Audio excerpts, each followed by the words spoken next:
Hit the like button, share your thoughts, subscribe, and tap the bell icon.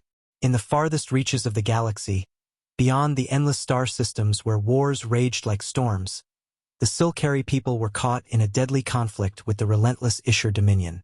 The Silcari, a peaceful and intelligent species, had long resisted the expansion of the Dominion's iron grip, but now their planet, Mal-Eris, was being torn apart. Cities reduced to rubble, skies darkened with smoke, and the few survivors huddled in what remained of their homes. Among these survivors was the Elin family, Lyri, a mother and skilled healer, her mate Varn, a veteran engineer, and their 3 young children, Kale, Mara, and the infant Talus. They had lived a quiet life before the war, tending to their farming lands, raising their children, and hoping that their peaceful existence would survive the storm. But as the war escalated, their world became a target. In the final stages of the war, the Silcari were abandoned by their allies. A coalition of neighboring species had promised to stand with them, but when the Dominion advanced on Malaris' capital, they fled. They left the Silcari to fend for themselves. Hope dwindled, and despair became a daily companion. The Elin family was one of the last to remain in the outskirts of the capital, hiding in a crumbling structure at the edge of a once-thriving forest. The streets, now desolate and haunting, echoed with the sounds of distant explosions and the violent buzz of Isher warships flying overhead. Varn had worked tirelessly to secure a safe haven, but there was no escaping the inevitable. The Dominion's forces would soon be upon them. Lyri clutched her youngest, Talus, tightly, while her older children, Kale and Mara, stayed close by. Their home was no longer a place of warmth. It was a cage, trapping them in an unforgiving world where they could hear the thunder of the enemy's march but saw no hope on the horizon. The family spoke little these days.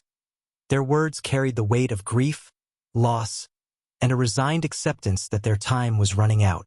"Do you think they'll come?" Lyri asked, her voice barely above a whisper, directed at Varn, who was working on a makeshift communication device. She didn't need to specify who they were. The once hopeful allies that had promised to fight for Mal-Eris had disappeared, leaving only empty promises and silence. Varn paused, his eyes flickering with an emotion Lyri couldn't quite place. He had long since stopped answering her question. The words had no meaning anymore. Before he could respond, the sound of approaching engines filled the air, low and foreboding. The children looked up in fear, and Lyri's heart sank. The Isher were getting closer. Then, against all odds, a new sound pierced the air. It was different from the monstrous hum of the Dominion's craft. A sharp, mechanical whine followed by a soft thud. Varn snapped his head towards the window, his eyes narrowing. "Someone's here," he muttered. Lyri hurried to the window, her heart racing. She squinted through the cracked panes of glass and saw it. An unfamiliar craft, small yet sturdy, settling on the edge of the wreckage of a nearby building. It was human. The Elin family had heard stories of the humans, a young and determined species that had been rising in power across the galaxy. They had not been part of the war, at least not directly. They had watched from the sidelines, keeping mostly to themselves. But some whispers spoke of their surprising resilience, their drive to protect the helpless, and their penchant for defying the odds. The Silcari had never expected any help from them, but the sight of this small ship, coming down on a planet already on the brink of destruction, sparked a small glimmer of hope. The door to their hideout creaked open, and Lyri froze. Standing in the doorway, his face smeared with dirt and blood, was a human soldier. His uniform was torn and his expression grim, but there was determination in his eyes. "I'm here to help," he said, his voice calm but firm. He had no weapon drawn, and his movements were cautious as he took in the scene before him. An alien family on the brink of annihilation, abandoned by the galaxy they had once called home. Lyri couldn't believe what she was hearing. In all their years of struggle, never had they expected help to come from someone like him. "But why?" she asked, her voice trembling. "Why would you help us? Everyone else left us to die." The soldier, who had introduced himself as Sergeant James Holt, gave a small, weary smile. "Because that's what we do," he replied. Humanity doesn't leave people behind. Not if we can help it. The Elon family exchanged a stunned look. Could this be true? Had the humans really come to save them? As the soldier explained that he had been sent on a covert mission to investigate the Isher's new weapon, one that could potentially wipe out entire civilizations, he had discovered that the Dominion's forces were closing in on the Silkari with overwhelming power. With no orders from his commanders, Sergeant Holt had decided to take action. He wasn't about to let an entire species die because of political games or strategic failures. "I'm not much of a diplomat," Holt admitted, "but I know how to fight. I'll take you out of here. We've got a plan to stop the Isher, and it starts with you, the last surviving Silkari family." The weight of his words sank in. The Elon family was about to become part of something much bigger than themselves, a chance to not only survive but fight back. But Holt's arrival was only the beginning. The battle for Malaris was far from over, and the soldier had no idea just how deeply this small family would change the course of the war. The first spark of hope had ignited, and in the heart of this alien world, the smallest flame could yet burn bright enough to turn the tide of a galaxy at war. Sergeant James Holt's presence was a balm to the Elon family, but it also came with a weight they had never anticipated. A stranger in their war-torn world, he was both a symbol of something new and unfamiliar, and a reminder of the brutal reality that they had been forgotten by the galaxy. Yet there was no time for hesitation. The Isher forces were closing in, and the small, isolated group needed to act fast. "Where do we go?" Varn asked, his voice hoarse from the dust that had settled over their home. Holt's eyes flicked to the surrounding devastation. The ruins of Malaris stretched endlessly, darkened by the shadow of warships overhead. His gaze hardened. "We need to get out of here. Fast. There's a rebel base, a few clicks east of here, where we can regroup. They've been coordinating resistance operations against the Isher." His words, though confident, held a tinge of uncertainty. The Silkari were not the only species suffering under the Dominion's reign. The galaxy was filled with broken alliances and fractured civilizations, and Holt had no guarantee that the rebel base would still be intact. The family stood motionless, processing the soldier's words. They had been resigned to death, resigned to the cold certainty that their lives meant little in the grand scheme of the galaxy. But now, with a single sentence, Holt had offered them a possibility. A chance to fight, to reclaim something lost. "What do we need to do?" Leary asked, her voice soft but determined. She looked at her children, the weight of her decision pressing heavily on her shoulders. But there was no other choice. The Isher would not leave any survivors, and staying in hiding meant certain death. Holt motioned for them to gather their things. "Pack only what you need. I'll help cover our tracks." Varn nodded, his engineer instincts kicking in. He began quickly disassembling the rudimentary communication device he had been working on. It had been a last-ditch effort to reach out to other Silkari, or perhaps their scattered allies. But now it seemed redundant. If there was any hope left, it rested in the hands of this human soldier. Kale, the oldest child, was already moving with determination. He had seen enough of war to know that survival meant being quick and quiet. He grabbed his sister's hand, pulling her toward the small bundle of supplies they had left. They had learned to live off little canned rations, medical supplies, and a few personal items. But the one thing they would not leave behind was the family's heirloom. A delicate, ancient pendant passed down for generations, a symbol of their people's legacy. Holt watched them for a moment, then turned to Leary. "You'll need to trust me," he said, his voice low. "We're not out of the woods yet." Leary swallowed hard, her eyes scanning their surroundings. The sound of distant explosions grew louder, and she could feel the oppressive weight of the world bearing down on them. "I don't know if we have a choice," she replied. With the family ready to move, Holt led them outside. The air was thick with smoke, and the sky above was a patchwork of fire and blackened clouds. Their former home, once a place of life and laughter, now seemed like a tomb. But there was no time for mourning. "We'll head through the old forest," Holt explained, motioning toward the dense woods that bordered the city. "It'll provide cover, but it's also dangerous.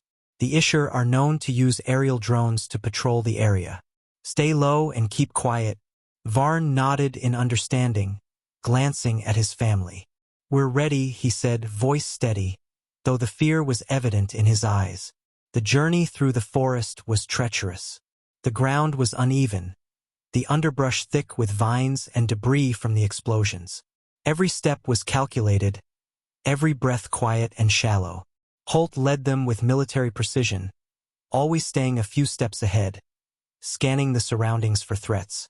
The soldier was calm, but his eyes never left the sky, constantly alert for signs of enemy movement. As they trudged deeper into the forest, Leary found herself looking at Holt differently. He wasn't just a soldier, he was a lifeline. The more she observed him, the more she realized how much he had sacrificed to come here. This wasn't just a mission for him, it was personal. In his eyes, there was something she hadn't seen in the others who had abandoned them. An unwavering belief in something bigger than himself, perhaps even in her. The children were exhausted, but Kale's protective instincts were fierce. He carried Mara on his back, refusing to let her stumble, and kept an eye on their infant brother, Talus, cradled in their mother's arms. The weight of their survival seemed to fall heavier on his young shoulders with each passing step, but his resolve never wavered. It wasn't long before the first drone appeared. A small, humming machine that zipped overhead, its searchlights cutting through the dense canopy. The family froze, holding their breath. Holt's hand was up in an instant, signaling for them to crouch low to the ground. The drone passed above them, its sensors sweeping back and forth, but it did not stop. As it vanished into the distance, Holt exhaled slowly, his tension easing. "Keep moving," he whispered. "We can't afford to rest." The forest became eerily quiet after that, as though the world itself was holding its breath. Each rustle of leaves or snap of twigs felt like an alarm bell. But the family pushed on, determined to escape the shadow of the war. As the hours passed, Holt's leadership became more apparent. His military training, his instincts honed in the crucible of war, were evident in every move he made. He didn't just lead, he protected. Every time a noise would startle the group, he would motion for them to keep still, analyze the threat, and then calmly guide them away from danger. His presence was a steady anchor, grounding them amidst the chaos. By the time they reached the rebel base, exhaustion had set in, but so had a spark of hope. The base, hidden deep within the heart of a rocky gorge, was a place of refuge for those like Holt, displaced, forgotten by their governments, and determined to fight back. Holt's arrival was met with surprise, but also with gratitude. The humans had long operated alone, without the support of any major faction, but they had built something enduring. Sergeant Holt, a rough-looking human man, greeted him, offering a firm handshake. "Didn't expect to see you back so soon, especially with company. But you've brought more than just hope." Holt smiled wearily. "We've got a lot of work to do, and in the heart of this alien world, with the last remnants of a species on the verge of extinction, the war was about to take a drastic turn." Holt wasn't just a soldier anymore. He was the spark that might ignite a revolution, and the Elan family, the Silcary's final hope, was right at the center of it all. The rebel base was nestled deep within a jagged gorge, its entrance concealed by rocks and dense foliage. It was a humble place, more a sanctuary than a military stronghold, and the tired, battle-worn faces of the humans that greeted them were a testament to the harshness of the war they had chosen to fight. No flags flew here, no grand banners of rebellion or resistance. This was a place for survival, for those who had no other choice but to keep fighting. As Holt led the Elan family deeper into the base, the atmosphere shifted. Gone was the urgency of the outer world, the constant fear of Isher drones and distant explosions. Inside, there was a strange, subdued calm, but even this calm held a weight, for everyone knew the clock was ticking. The Dominion would soon be aware of the rebel base's location. The Elan family was ushered into a small, makeshift barracks, and Leary immediately set to work tending to her children. The fear and exhaustion were visible in their eyes, but they were still alive, and that alone was a miracle. She wiped the grime from their faces, her fingers shaking as she checked them for injuries, her heart aching at the sight of the once vibrant children now so weary. Varn, ever the engineer, moved with purpose to the makeshift communication station in the corner of the room. He had always been resourceful, and his mind quickly began to analyze the equipment, assessing whether any of it could be used to establish a stronger connection with their distant allies, or perhaps even mount a counterattack. But even his skilled hands trembled as he worked. Every part of him knew the odds were stacked against them. Holt, meanwhile, spoke with the base commander, a hardened human named Captain Elias Drexler.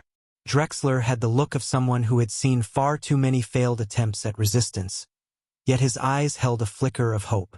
He didn't say it outright, but Holt knew that Drexler understood the magnitude of what was at stake here. "We've got a small window," Holt said, his voice low as he and Drexler conferred in a corner of the base. "If we don't act soon, the Isher will have Malaris locked down completely. We won't have time to mount any kind of evacuation." "I'm aware," Drexler replied, pinching the bridge of his nose. "But we're not exactly equipped for a full-scale assault. Our resources are stretched thin as it is. You're asking us to take on the Isher Dominion with a handful of survivors?" Holt's jaw tightened. "We have one chance. The Elon family is the key to turning the tide. Their people, the Silcari, possess a technology the Isher have been trying to get their hands on for years. If we can figure out how to use it, we can disrupt their forces long enough to strike a critical blow." Drexler paused, his eyes narrowing. "So, you're telling me the Silcari have something we can use?" Holt nodded. "It's not just about weapons. It's about their understanding of energy manipulation of quantum fields. I don't fully understand it, but the Silcari have a kind of resonance that could disrupt the Isher's energy shields. I've seen it in action during skirmishes. They use it in their healing, in their tech. It's our best shot." "Why now?" Drexler asked, the suspicion in his voice clear. "Why haven't the Silcari used this before? Why are we just hearing about this now?" Holt's gaze was steady. "Because the Silcari were trying to keep it a secret. They knew the Dominion would come after them for it. But now, there's no hiding it. The Elon family is all that's left of their people. We have to act quickly, or Malaris will fall, and with it, any hope of stopping the Isher." Drexler remained silent for a moment, the weight of the decision pressing down on him. Finally, he sighed and nodded. "All right, we move forward. We'll need every person we've got to make this work." Holt turned to go, but before he could leave, Drexler's voice stopped him. "You better be right about this, Sergeant. We've been through too many failures to afford another one." Holt paused, his expression grim. "I know. I'm not doing this to fail." As Holt made his way back to the Elon family's quarters, he felt the weight of their future on his shoulders. He knew what was coming. The Isher were relentless, and they wouldn't let this rebellion go unanswered. But he also knew that the Silcari, with their ancient knowledge, held the key to something the Dominion would never expect. Lyri was sitting beside her children, their faces soft in the flickering light of a nearby lamp. She looked up as Holt entered, and there was a subtle change in her demeanor. Less wariness, more trust. "What's the plan?" she asked, her voice steady despite the uncertainty that hung in the air. "We're going to fight back," Holt replied. "But we need your help. Your people's resonance. It's the only thing that can disrupt the Isher's energy shields. If we can figure out how to harness it, we'll have a fighting chance." Lyri blinked, taken aback by his words. "My people's resonance?" she echoed, confused. Holt nodded. "I don't know the specifics, but we'll need you to teach us what you know. We have the tech, but we don't have the knowledge. Your family has been using it for generations, right? Healing, shielding. We need you to show us how it works." The weight of his request settled over Lyri like a heavy cloak. She looked at her family, her children, her husband, and then back at Holt. It wasn't just a question of survival anymore. This was a call to arms. A decision that would define not just their lives, but the fate of Malaris. "I've never used it like that," Lyri said slowly, her voice a mixture of doubt and curiosity. "The resonance. It's something that comes naturally to us. We've never thought of it as a weapon. It's part of who we are. That's what makes it so powerful," Holt insisted. "The Isher see it as a tool for destruction. But they're wrong. It's more than that. It's life. It's healing." That's what makes it unique. We just need to understand how to channel it. Leary looked at her family one last time before turning back to Holt. "We'll help you," she said softly, the resolve in her voice unmistakable. "But know this, if we do this, it's not just a fight for Malaris. It's a fight for everything we've lost." Holt nodded, understanding the gravity of her words. "I know, and I won't let you fight alone." In that moment, something shifted between them. An unspoken bond, forged in the fires of war. The Elan family was no longer just a group of survivors. They were warriors, bound together with the humans who had chosen to stand beside them. And together they would change the course of this war. But the battle was just beginning, and the road ahead would test them in ways they could never imagine. The rebel base was alive with activity as plans were made and preparations for the impending fight began in earnest. Holt's arrival had brought a spark of hope to the weary soldiers, and now the Elan family was at the center of that hope. They were no longer just refugees. They were vital to the survival of Malaris, and perhaps the entire galaxy. The tension in the air was palpable. The rebel fighters worked quickly, assembling weapons, repairing old equipment, and organizing into small units. There was a sense of urgency now that the Isher Dominion was only days away from discovering the base's location. Every minute counted. Leary sat with her family, her mind racing as she tried to understand the magnitude of what was being asked of her. Holt had explained that the Silcari resonance, a natural energy field they had unknowingly used for centuries, was the key to disabling the Isher's energy shields, an advantage that could tip the scales in the coming battle. But Leary had never trained to use it in such a way. The resonance was a deeply spiritual force, an intrinsic part of her people's connection to their environment. To use it as a weapon felt wrong, yet the alternative was far worse. "We have to try," Varn said, his voice firm as he joined her in the small quarters they had been assigned. He had been tinkering with the rebel tech, attempting to integrate it with the Silcari's ancient knowledge. His hands were stained with grease and dirt, his eyes tired from hours of work, but his resolve was unwavering. "I know," Leary replied, though doubt still lingered in her heart. She looked down at her children, who were playing quietly on the floor. Their innocence was a stark contrast to the brutal reality of the war outside. "But if we fail, if we can't harness the resonance—" "We won't fail," Varn interrupted, placing a hand on her shoulder. "We're doing this to survive." "For them," Leary nodded, but the weight of her decision was heavy. She wasn't just fighting for survival. She was about to unleash a force that could change the fate of her people. It felt like walking a razor's edge. But in this new world, there was no room for hesitation. Meanwhile, Kale, the eldest of the children, had been speaking with Holt. The young boy had always been more attuned to the practical side of things, and now he was determined to help however he could. Holt had told him that his father's engineering skills could be the key to integrating the Silcari resonance into the rebel tech. While Leary and Varn were focused on the energy manipulation, Kale's sharp mind was beginning to understand the intricacies of the human technology, something that would be crucial in the coming days. "Dad, what if we can't make it work?" Kale asked, his voice quiet but filled with concern. Varn paused, setting down his tools. He looked at his son with a mixture of pride and solemnity. "We will make it work, Kale. We have to. The Isher don't leave survivors. We can't let them take this planet, or everything we've fought for will be lost." Kale nodded, though the weight of those words hung heavily between them. The rebel camp had grown quieter as night fell, the soldiers retreating into their tents to rest before the coming battle. But there was no rest for the Elan family. Leary and Varn spent hours that evening attempting to unlock the secrets of the resonance. They had never tried to harness it with technology before. It was always a part of their beings, an extension of their connection to the earth, the sky, the very essence of Malaris. But now they needed to adapt it to a purpose they had never dreamed of: warfare. Leary closed her eyes and placed her hands on the table in front of her. She tried to clear her mind, to connect with the energy that had always been a part of her, a part of all Silcari.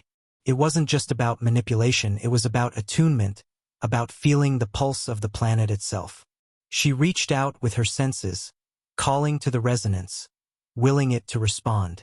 First, nothing happened. Doubt began to creep into her thoughts, but she forced it away, focusing instead on the memories of her ancestors, of the generations before her who had lived in harmony with the planet's energy. She called to it again, feeling the hum of life beneath her skin, the subtle vibrations that surrounded her. Slowly, the resonance began to respond, faint but undeniable. Varn, Leary whispered, her voice trembling. I can feel it. It's here. It's real. Varn, who had been studying the schematics of the rebel tech, looked up in surprise. He didn't fully understand the concept of the resonance, but he trusted his wife's instincts. What do you need me to do? Leary's eyes were closed, her face focused in concentration. Help me integrate this with the technology. I can feel the energy, but I need a channel. Something to direct it through. Varn wasted no time. He grabbed the equipment he had been working on and began connecting it to the energy field Leary was summoning. It was delicate work. Every piece had to be carefully aligned, every wire perfectly integrated. The technology wasn't built to handle something as volatile as the Silcary resonance, but Varn was determined. His mind raced, calculating and recalculating the variables as his hands worked quickly.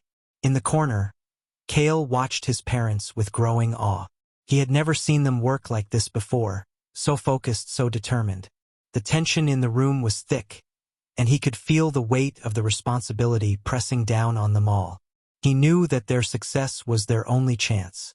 Leary's hands glowed faintly with the energy as she connected the resonance with the machine in front of her. At first, there was a burst of light, a spark of raw, untamed power, but then it settled. The resonance hummed in harmony with the technology, creating a steady pulse of energy. Varn looked up, astonished. It's working. It's actually working. Leary nodded, her face a mixture of exhaustion and exhilaration. It's just a small pulse, but it's enough. If we can amplify it, we can disrupt the Isher's energy shields. That's our weapon, Varn said, his voice quiet but filled with awe. We've done it. But as they looked at the device now glowing softly in front of them, a new wave of fear swept over Leary. They had created something powerful, too powerful. The question now was whether they could control it, whether they could use it without destroying everything in its path. We have to test it. Holt's voice interrupted their thoughts as he entered the room. He stood in the doorway, his expression hard but hopeful. We can't waste time. The Isher are coming. Leary hesitated. Are we ready for this? What if it's too much? Holt stepped closer, his eyes steady. There's no time for doubt. If we don't use this, Malaris falls. And so does every hope for freedom in this galaxy. Leary looked at her family, at Varn, Kale, and Mara, who had quietly joined them, and then at the glowing device before her. The fate of her world rested in her hands.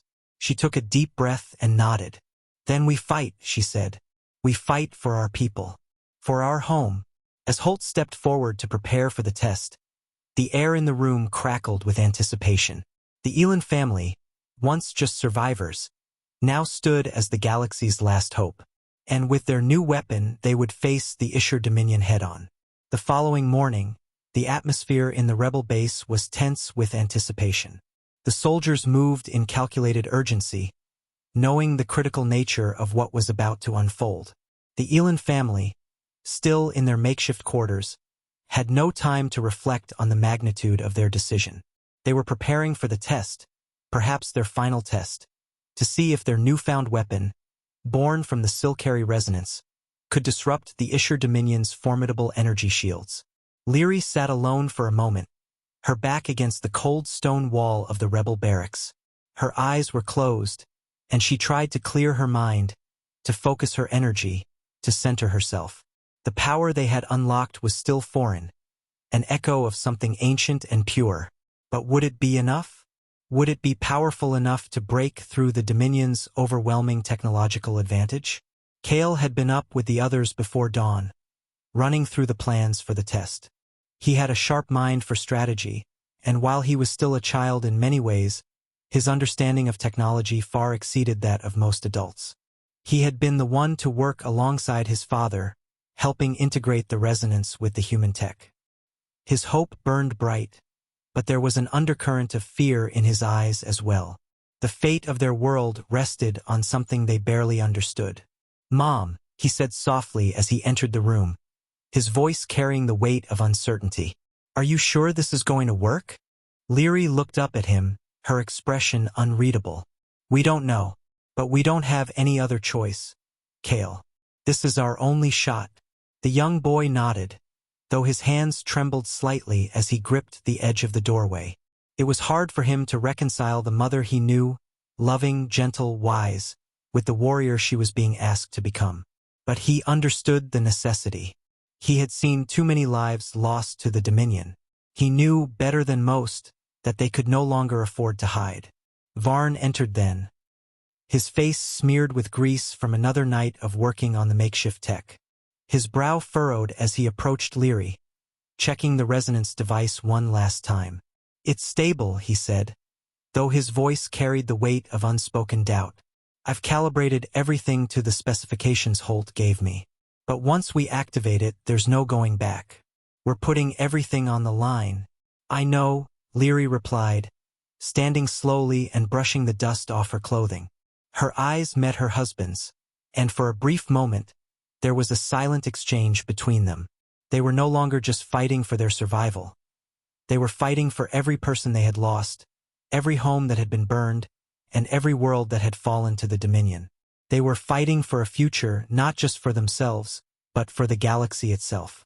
The Elon family made their way to the testing area, a secluded part of the rebel base that had been cleared for the experiment. Soldiers stood watch nearby, their eyes darting between the Elon family and the horizon, where they knew the Isher fleet could arrive at any moment. Holt was already there, standing with Captain Drexler and the rebel engineers who had volunteered to help with the test. "We're ready," Holt said as the Elon family approached, his voice low but filled with determination. He turned to Leary and Varn. "If this works, we'll be able to turn the tide against the Dominion. If it doesn't..." Leary understood the implication. If it didn't work, the Isher would overrun them in a matter of days, and they would lose everything. But there was no time left for fear. "You've done what you can," Leary said, placing a hand on Varn's arm. "Now it's our turn." The device, a sleek piece of hybrid technology, sat in the center of the test area. It looked simple, nothing more than a series of wires, a glowing core, and an intricate lattice of circuits. But within it, they had harnessed the resonance of an entire species. It hummed with latent power, a beacon of their last hope. Leary moved to the device and knelt beside it, her hands hovering over the surface.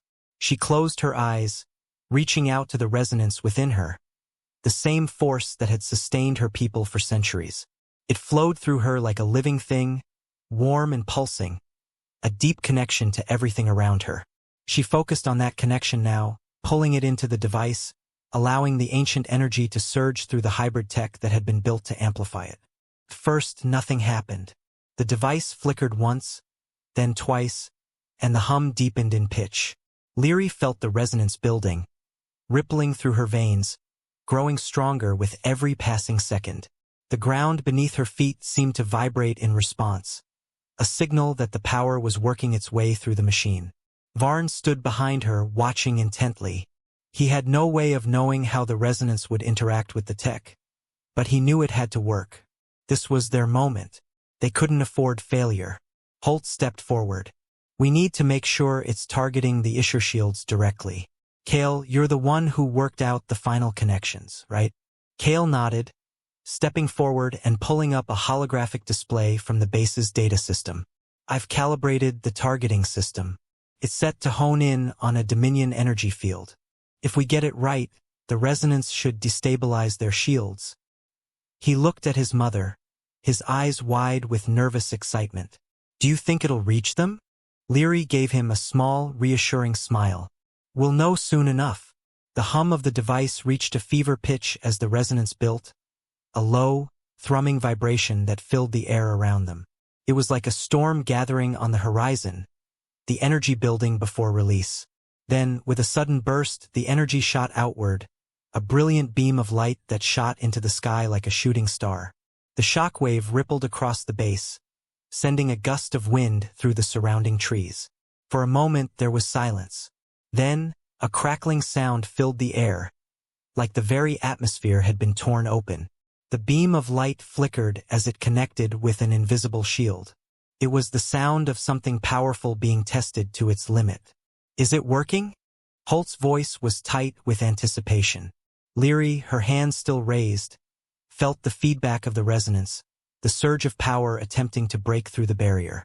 It was working, but not perfectly. The Isher shields were holding, but just barely. "It's holding," she said, gritting her teeth. "We need more power." Varn stepped forward, his hands moving quickly over the console that had been built into the device. "We can increase the output, but it's going to take everything we've got." "Do it," Leary commanded, her voice steady. The energy continued to surge, the beam becoming more intense, more focused. The sky above seemed to shimmer with the raw energy of the resonance as it pressed against the Isher's defenses. And then, with a final burst of power, the shield shattered. The explosion of energy sent a shockwave through the base, knocking everyone to the ground. The device sparked and sputtered, but it had done its job. The Isher shields had fallen. For a moment no one spoke. The rebel soldiers looked around in disbelief, their faces stunned by the sudden victory. Holt was the first to move, pulling himself to his feet, his eyes alight with triumph. "It worked," he whispered. "It really worked." Leary stood, breathless and trembling. She had done it. They had done it. But as the dust settled and the reality of their success set in, Leary's thoughts turned to what lay ahead. The Isher Dominion would come for them now, and they would come with fury. The moment of triumph was short-lived. The rebel base, still vibrating from the shockwave of the resonance-powered weapon, was filled with a mixture of awe and anxiety. Leary stood in the center of it all, her hands still tingling with the remnants of the energy she had just channeled. The air was thick with the hum of electricity, and her heart pounded in her chest as the adrenaline from the test slowly wore off.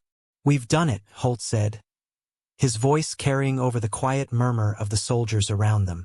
"The Isher's energy shields are down. The next step is to hit them hard, before they can recover." Leary nodded slowly, her eyes scanning the horizon. The Isher Dominion was ruthless, and though their shields were no longer impenetrable, that did not mean victory was assured. They had only one shot at making this work. Once the Isher realized their vulnerability, they would retaliate with everything they had. "What's our window?" Varn asked, stepping up to her side, his face lined with concern. "Not long," Holt replied. "The Isher are likely aware of the attack now. We're under time pressure. Their fleet could be here in less than a day, and once they come, it'll be a full assault. We need to strike now." Kale, who had been quietly watching the holographic display, turned toward his parents with wide eyes. "How do we even stand a chance against them? They've got the largest fleet in the galaxy." "We stand a chance because we hit them where it hurts," Holt said, turning toward the rebel engineers. "We've got a small window to launch a counterstrike. If we disrupt their command center and force them to retreat, we can buy enough time for reinforcements to arrive." Kale glanced at the map, studying the lines of military assets the Isher had scattered across the system. "We can't just attack blindly. We need to know where their weak points are." "That's where we come in," said Captain Drexler, the leader of the rebel forces. He strode up to the map, his face stern. "We've been gathering intel on Isher operations for months. Their command center is vulnerable. It's heavily defended, yes, but they're relying too much on their energy shields and fleet size. Our strike needs to be swift and decisive." Leary felt a chill run through her. It was one thing to fight for survival, but it was another entirely to face an enemy as formidable as the Isher. They had fought and bled for this moment, but now that it was here, the weight of responsibility threatened to crush her. "Are we ready?" she asked, her voice steady but filled with an underlying tension. "We're ready," Drexler said, his voice unwavering. "We've got everything we need to strike. Now it's time to hit them before they can regroup." The plan was simple but daring. Disrupt the Isher command center and their communication network.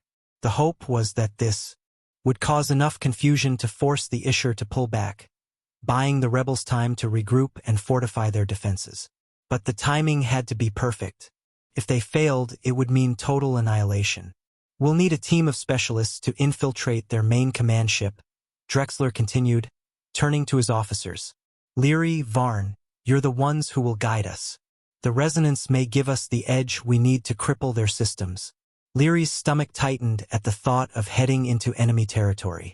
The Isher were known for their cold, calculating strategies, ruthless in their tactics, unforgiving in their pursuit of victory. The mission was a death sentence for anyone who ventured close to their strongholds. But Leary had no choice. Her people were depending on her. We're in this together, Varn said, squeezing her shoulder reassuringly. Leary nodded. Then let's do it. The rebels began preparing for the assault. Soldiers scrambled to equip themselves with weapons and gear, while engineers worked to adapt the resonance power device for a more focused, portable application. Kale stood close to his parents, his usual calm demeanor replaced with a nervous energy. You're sure you can make it work, Mom? He asked quietly. Leary smiled softly at her son, though there was little warmth in her expression. We have no choice. It will work. The truth was, Leary wasn't entirely sure it would. The resonance was still an unpredictable force, and there were so many unknowns in this mission. The Isher Command Center was a fortress, and they would need to get closer than anyone had ever dared before. As they made their final preparations, the skies above the base began to darken. A distant rumble of thunder echoed through the valley, a harbinger of the storm that was brewing. For a moment, Leary closed her eyes and listened to the wind howling in the distance. It was as though the planet itself was warning them, urging them to reconsider. But there was no time for second thoughts. The Isher were coming, and they wouldn't wait. We move out in an hour, Holt said, rallying the soldiers as they gathered their gear. Make sure you're ready. This is our one shot. Leary stepped outside, breathing in the crisp air. She felt the energy of the planet beneath her feet, the pulse of the Silcari resonance still humming faintly in the background. It was as if the world was alive with anticipation, its life force aligned with her own. Varn came up beside her, his expression somber. This is it, Leary. After today, we either win or we're wiped out. I know, she said, looking out over the horizon. But if we don't try, we lose everything. I'll be by your side, Varn said, his voice steady but filled with a quiet resolve. Always, Leary nodded, drawing strength from his words. They had fought so hard to get to this point, and no matter the odds, they couldn't turn back now. She glanced at Kale and Mara, who were standing with the other children in the distance, preparing for the unknown. Their faces were filled with the same sense of urgency that had gripped her since the moment they had arrived in the rebel camp. She turned to Varn, her heart heavy with the weight of what was to come.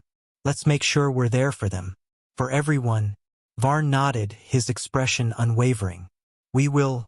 With one final glance toward the base, Leary and Varn turned toward the briefing room. The plan was in motion, and time was running out. They would strike the Isher Command Center with everything they had, leveraging the resonance, the element of surprise, and the strength of their unity. It was all or nothing. As they gathered their equipment and donned their armor, the final preparations were made. The storm clouds in the distance grew closer, the winds picking up in intensity. But in the hearts of the Elon family and the rebels, there was no room for fear. They would face the Isher head-on together. The storm was coming, and so was the war. The fate of Malaris, and perhaps the entire galaxy, would be decided in the hours ahead. The rebel forces were ready. The base was a hive of movement, as soldiers prepared their weapons, checked their gear, and made final adjustments to the portable resonance amplifiers. The tension was palpable, thicker than the storm clouds hanging over them. Leary stood in the center of the briefing room, her heart racing, though her face remained calm.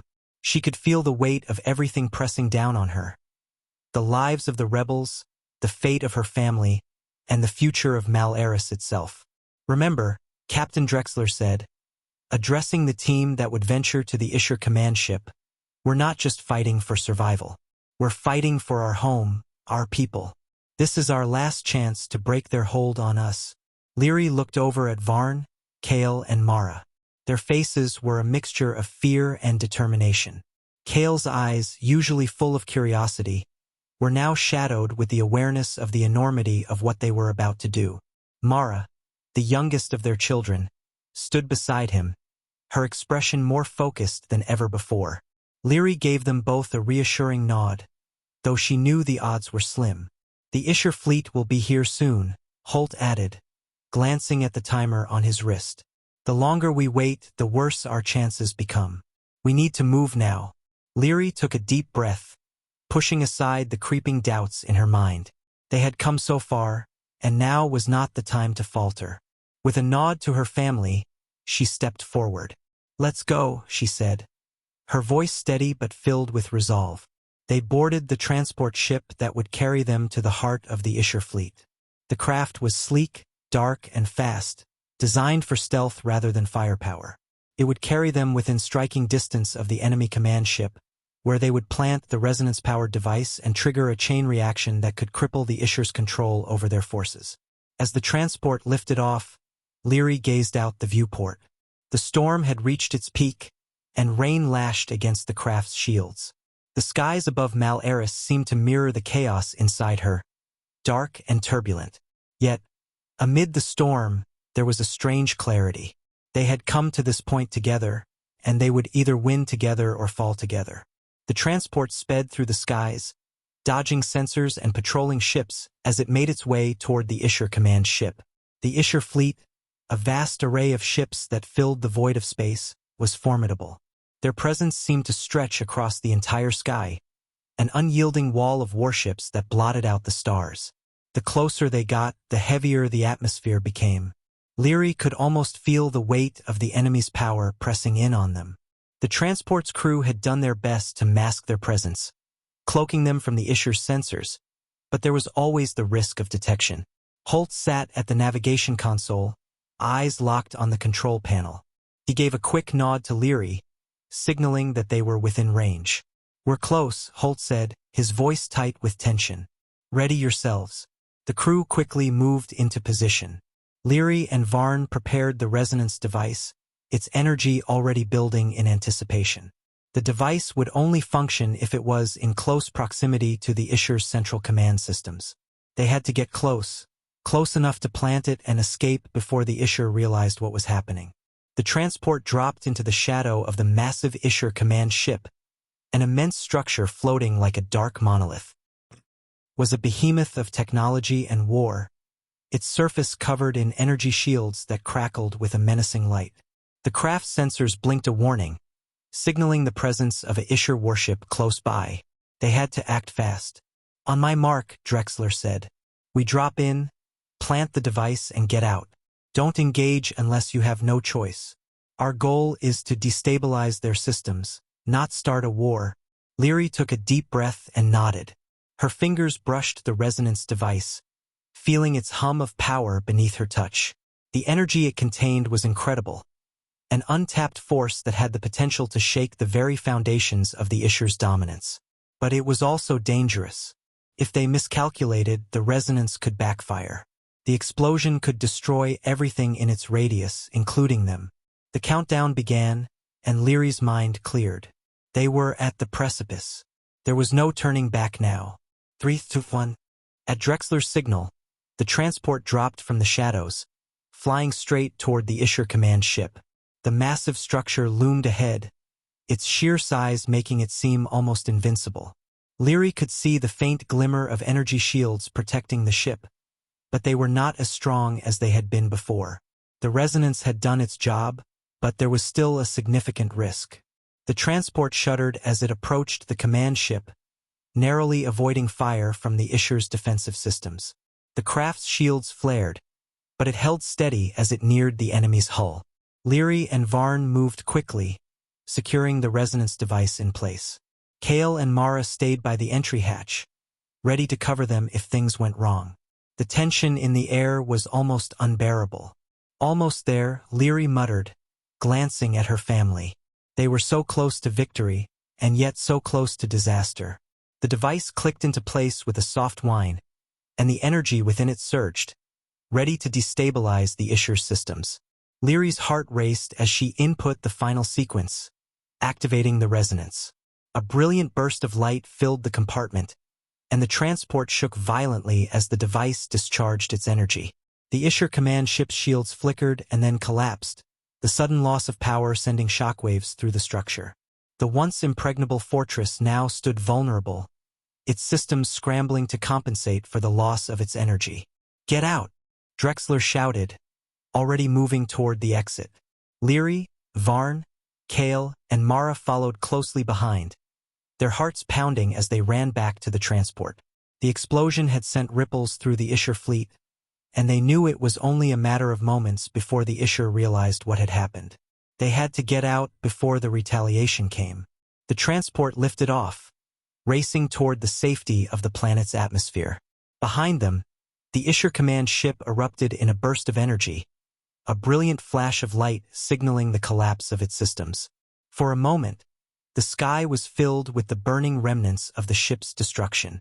But it was not the end, not yet. The Isher would not go down so easily.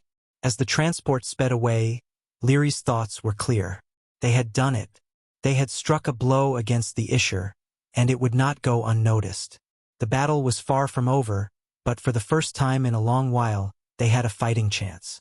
The storm above Malaris began to clear, and in the stillness that followed, Lyri knew one thing for certain. The war had just begun, and humanity's place in it had been irrevocably changed. The end. Thanks for watching, everyone. Don't forget to like, comment, and subscribe for more stellar HFY content. Ring that bell to stay updated, and we'll see you next time.